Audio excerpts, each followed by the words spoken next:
The outer gate of the Sakura residence was dismantled, and all of its walls were removed. The first step in building the walls, preparing the komai, wattle framework, began. In this case, madake bamboo was used for the komai. When restoring cultural properties, it is a basic principle to use the same materials identified through prior investigation.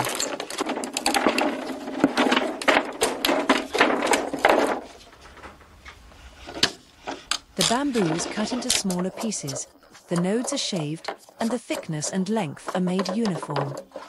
The ends of the mawatashi dake, horizontal bamboo, are then sharpened.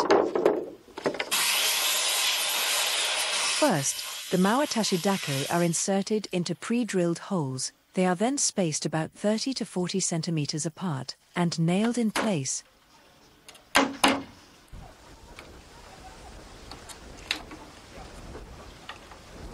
This process is repeated evenly in both vertical and horizontal directions. In this way, the mawatashi dake were distributed across the entire wall.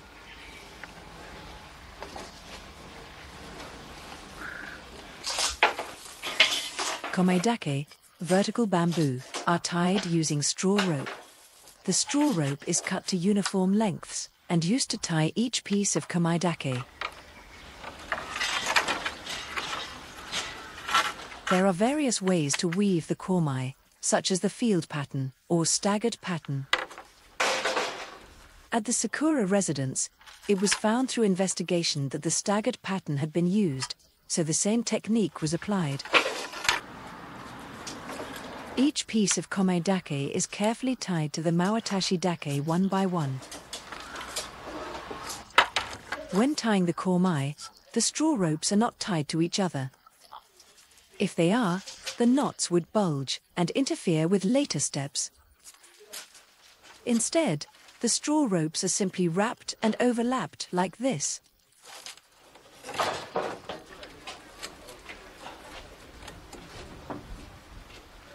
The final wraps are also secured in this manner.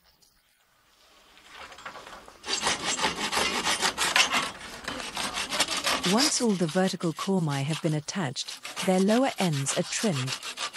They are cut about 3 centimeters above the base to leave a gap.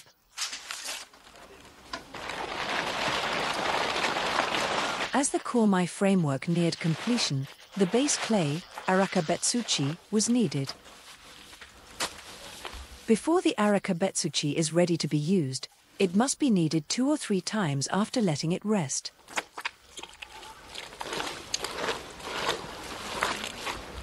More straw fibers are added, water is mixed in, and the clay is thoroughly kneaded by flipping it like flipping a pancake.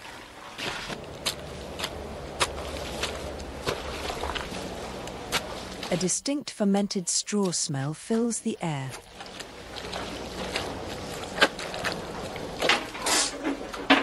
Now, only the horizontal komai remain to be set in place.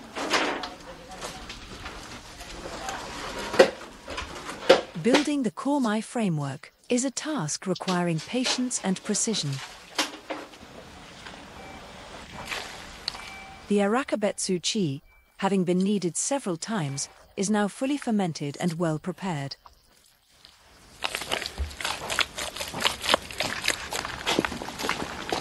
Using this clay, the base layer of the wall, arakabe, is applied. Arakabe is done by 2 people working in pairs.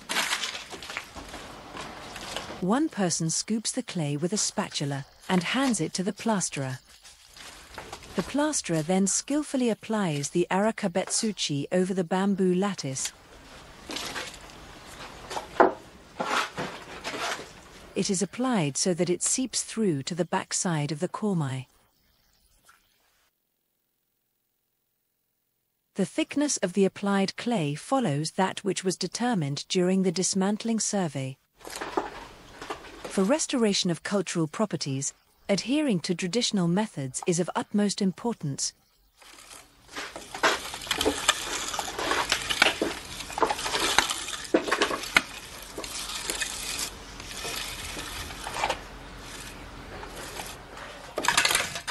Once the front side is finished, The clay that seeps out the back is smoothed with a trowel to enhance adhesion. This process is called kotonarashi, trowel smoothing.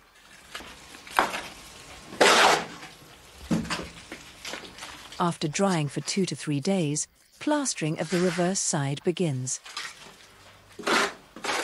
In this way, both sides of the komai are coated with arakabe tsuchi.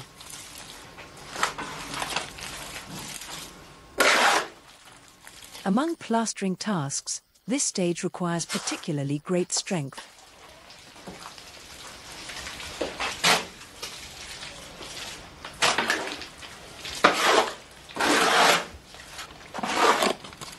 The arakabe plastering of the outer gate of the Sakura residence is nearly complete.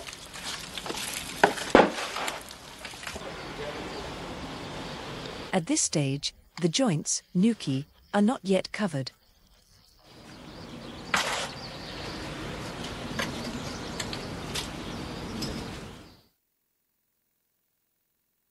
Through careful, repeated work, the arakabe, rough wall, is finally complete.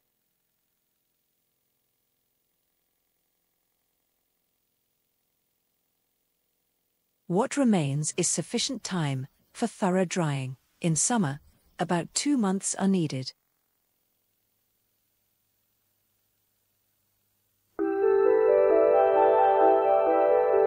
Now, let us consider the Japanese aesthetic appreciation of walls.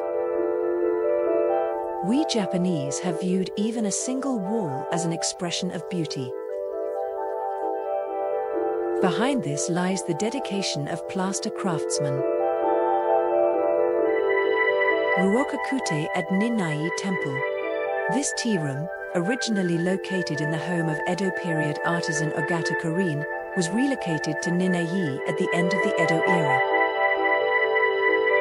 It uses humble materials like straw and fiber that are normally hidden from view to create a uniquely aesthetic space.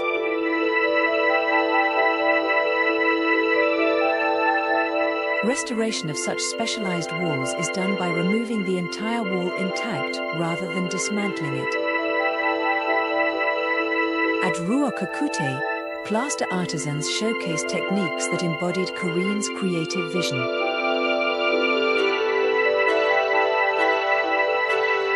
In Kyoto's Shimabara district stands Shogiya, the only remaining ageya building. An ageya was an establishment for entertainment, and great attention was paid to its construction.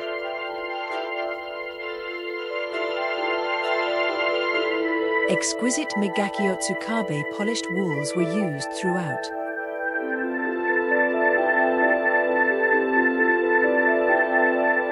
Most stunning of all is the use of mother-of-pearl inlay. The walls, fittings, and every corner are adorned with mother-of-pearl. It's as if the entire room is decorated like a Raden lacquerware masterpiece.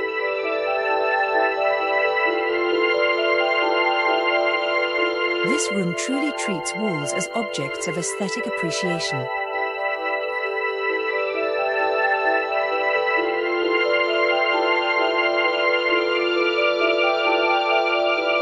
In Matsuzaki town on the Izu Peninsula, there is the old Iwashina school. In one of its rooms remains a work by Japan's renowned plaster relief artist, Irie Kohachi.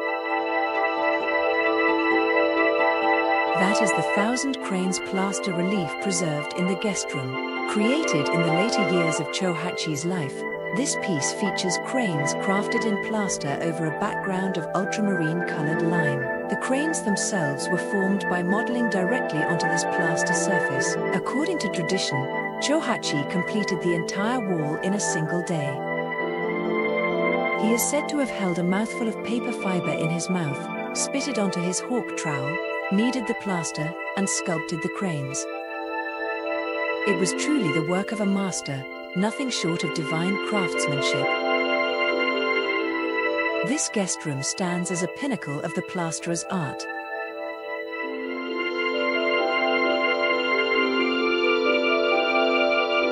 Since the Meiji period, Western-style buildings have been actively constructed throughout Japan. This includes the stucco ceiling decorations found in the governor's office and meeting rooms of the former Yamagata prefectural office.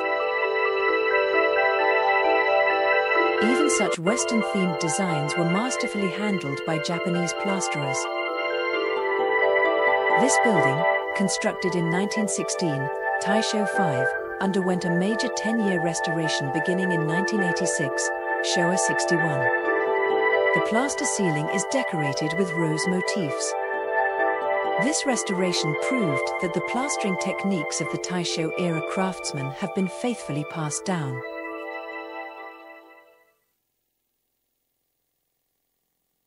The rough plaster, applied in early spring, has now completely dried after about 2 months. Cracks caused by drying are clearly visible.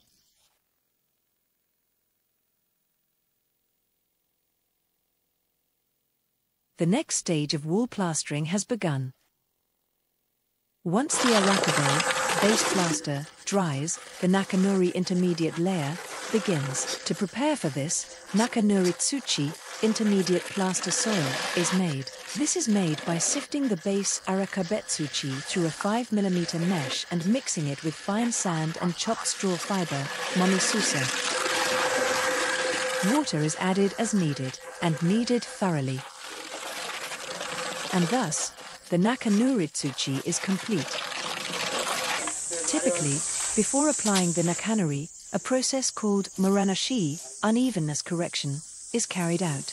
In this process, a thin layer of base clay is applied over the dried arakabe to smooth the surface and help the intermediate layer adhere. However, in ordinary private homes, this muranashi step is sometimes omitted. The thickness of the plaster is adjusted to match that revealed during the dismantling investigation. After the first layer of nakanori is applied, a second layer follows.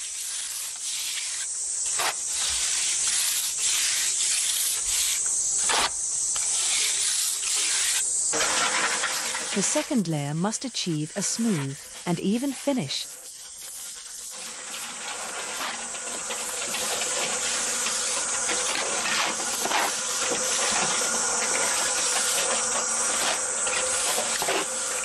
Therefore, it is carefully pressed and smoothed with a trowel. This trowel smoothing, koteosei, is performed repeatedly. After each layer is completed, the surrounding area is cleaned of dust.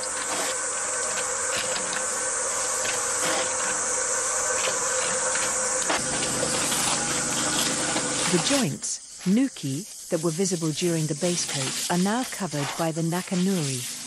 However, without the thick base coat, adhesion is weaker and cracking is more likely. To prevent this, a technique called sumikibuse is used. This involves applying palm bark, cut straw, or coarse hemp cloth over the joints.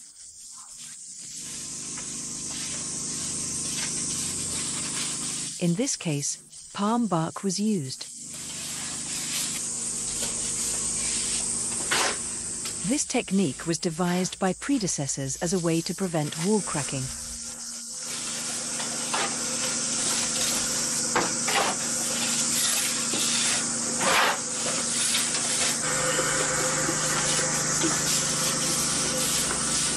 During the second coat of nakanori, the sumikibuse areas are completely covered.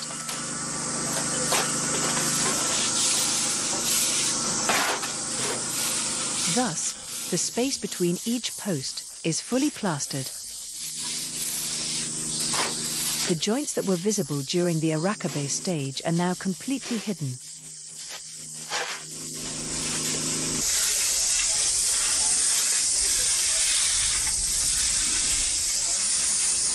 Once the plastering is complete, the trowel pressing is carefully repeated.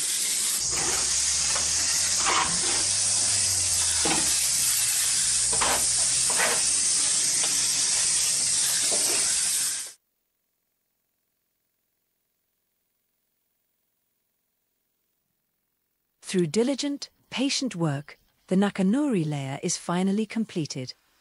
Especially on interior walls, this Nakanori layer marks the final stage of plastering, so a smooth finish is essential. On the exterior walls, however, the final task, the white plaster finish, remains. The preparation of lime plaster begins. For the glue component, red algae called sumikibuta is used.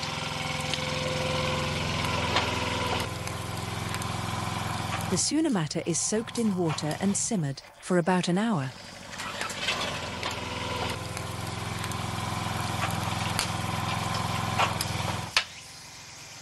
The primary ingredient in lime plaster is lime. The boiled sumikibuta is added to the lime mixture.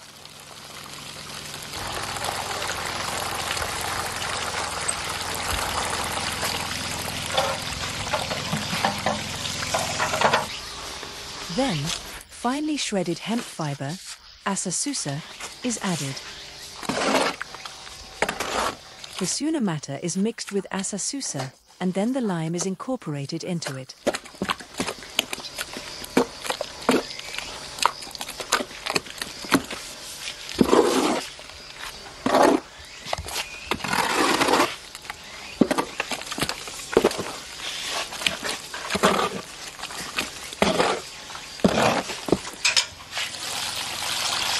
Water is added to the lime, and all ingredients are thoroughly blended.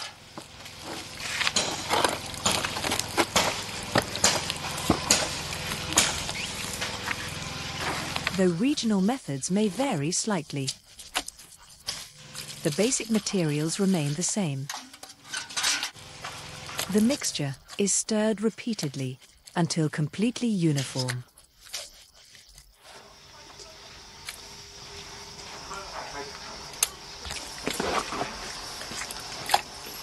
Lime plaster dries quickly, so, when not in use, it is kept covered with a sheet.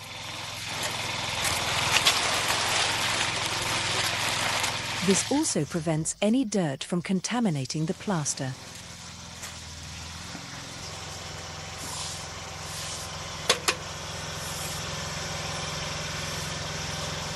The next day, the final stage, lime plastering, began. The lime plaster is kneaded well on a board and applied over the Nakanori layer.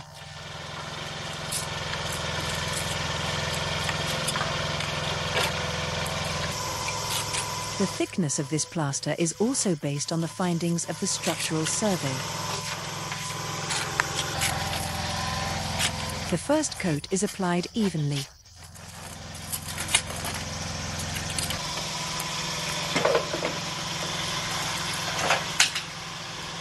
For the second coat, the plaster mixture is adjusted. The second layer is used to fine-tune the thickness and final surface. This is where the plasterer's true skill shines. Additional plaster is subtly applied to thin areas to even them out.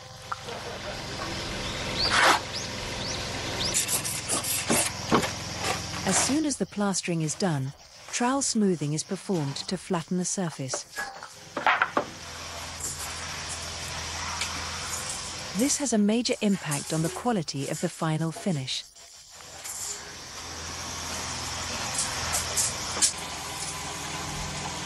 Then, any stray plaster is cleaned away. Care is taken to avoid plaster overflowing outside the intended areas.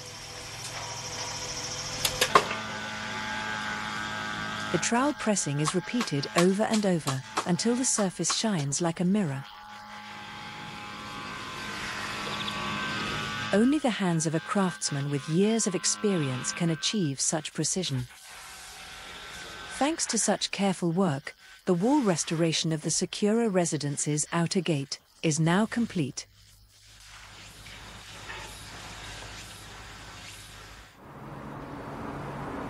Now, let's take a look at another restoration site. This is the Daishide Hall, an important cultural property at Kyoto's Nishi Honganji Temple. The restoration project, which began in 1998, Heisei 10, has taken 10 years and is finally nearing completion. The roof tiles have already been cleaned, and the finishing touches of the plastering work are underway. The eaves of the daishide are finished with plaster applied directly to the underside. Right now, the rafters under the eaves are being completed. With a small trowel, the plasterer carefully presses and smooths the surfaces, ensuring the corners are sharply defined. Then, with a soft trowel called watabiki gate, the finish is refined further. This work is a serious endeavor, truly a battle of skill. The same process is repeated for each and every rafter. Now begins the finishing of the sumikibuta, the decorative covering at beam ends. Japanese paper is affixed to the corners. This step is done to reinforce and protect those corner areas.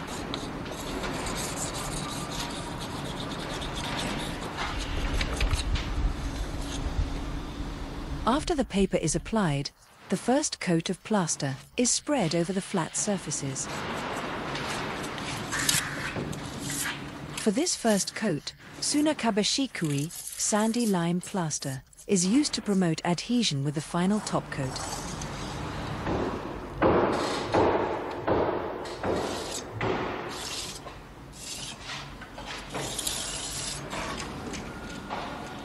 The finishing coat is applied using a specially prepared lime plaster in 2 or 3 layers.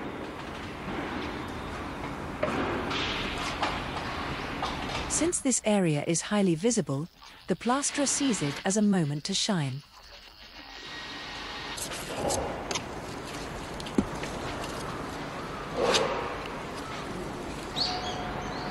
Accordingly, the finishing work is carried out with great care.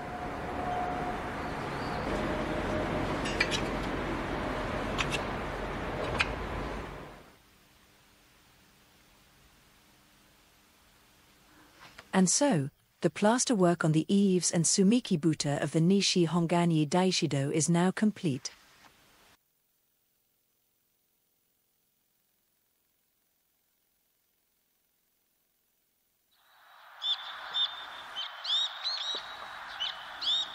Now we turn to Myoshinji Temple, also located in Kyoto. It is the head temple of the Myoshinji school of the Rinzai sect of Zen Buddhism.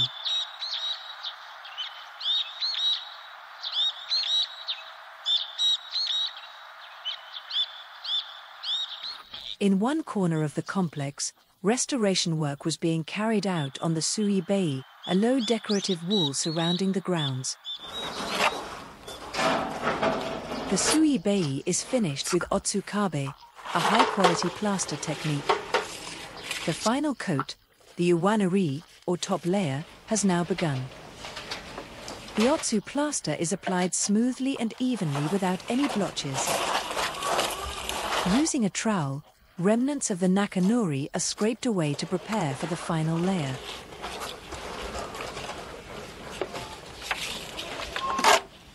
The plaster is then spread evenly between guidelines, yogisui.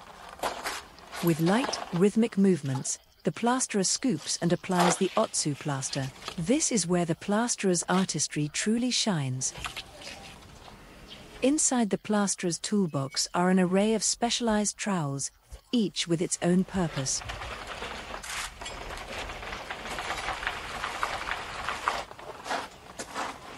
And now, the final step, koteose, or surface troweling, has begun. Carefully and meticulously, the plasterer smooths the surface over and over again. After each pass, the surface is closely examined for quality.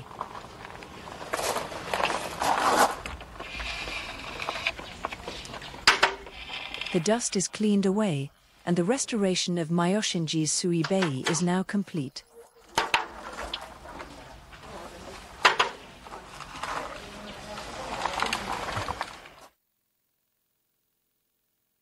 This splendid Tsuchikabe wall is a testament to the spirit and pride of the plastering craft.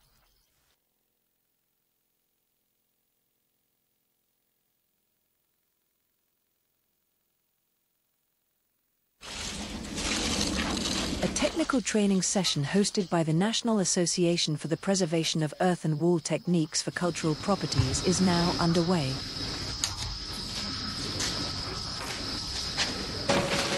Today's focus is on mastering the Tsuchikabe technique. Skilled plasterers from all over Japan have gathered in Nagoya to hone their craft. All participants have over 10 years of experience. They've come here to sharpen their skills even further.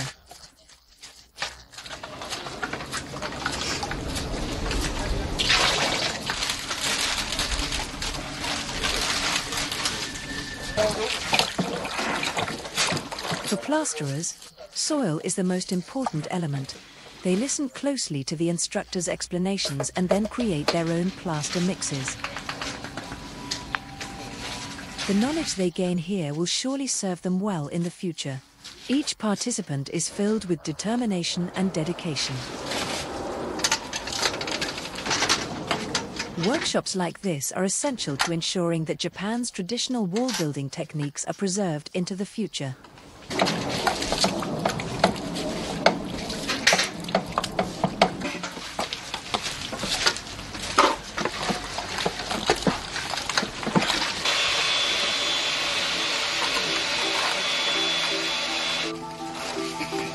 The finishing coat application has begun. Even though these plasterers are already independent professionals, their work seems to show that Japan's plastering tradition is far from disappearing. This training program is held every year in different regions across Japan.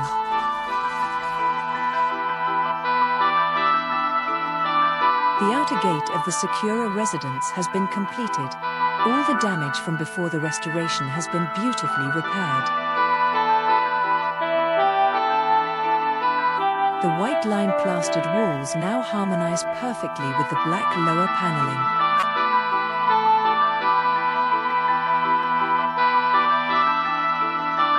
The meticulous work performed down to the finest detail has breathed new life into the Sakura residence's outer gate.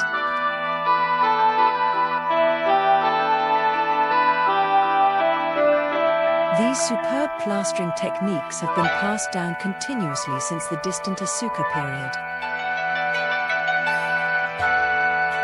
They have nurtured many successors, ensuring that this tradition will never vanish from our country. As long as these plaster craftsmen exist, Japan's rich cultural heritage will continue to be protected.